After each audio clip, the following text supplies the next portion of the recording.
Sicuramente un pizzico ci vuole un po' anche di rischio, come si dice, però insomma siamo ben coscienti di quello che è la potenzialità di questo dolce e siamo convinti che sia qualcosa in più che mancava e di cui c'era bisogno di fare. Mentre molti chiudono, Paolo Lai e Sergio Bongiovanni aprono una nuova esperienza, quella di un locale solo dedicato al tiramisù. Tiramisù Beccherie, in linea con la veste architettonica dell'adiacente ristorante, un gioiello di eleganza e accoglienza disegnato da Francesca Verdura, che vuole rimettere il dolce più amato nel mondo al centro dell'identità della città.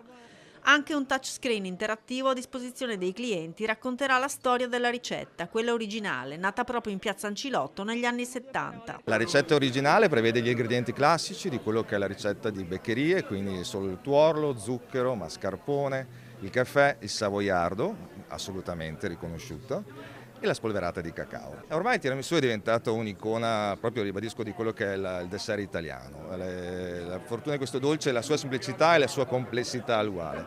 Il più instagrammato dagli atleti delle Olimpiadi di Milano Cortina, più taggato del Colosseo, nel Veneto secondo solo a Verona e Venezia, il tiramisù, nato dalle mani di Loli Linguanotto e Ada Campeol, oggi veleggia non solo verso nuovi traguardi trevigiani, ma anche italiani e internazionali.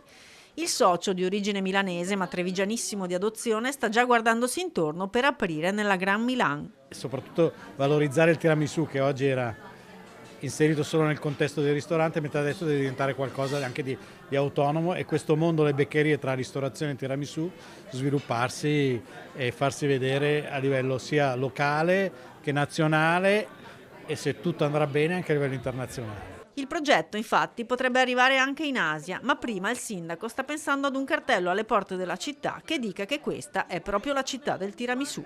Mi piace ed è fattibile e penso che lavoreremo in questa direzione. Ricordo che quando ero giovane consigliere comunale insieme a Barbisan avevamo fatto proprio questa proposta che era stata bocciata dall'allora sindaco, però voglio dire, siamo in tempo per recuperare.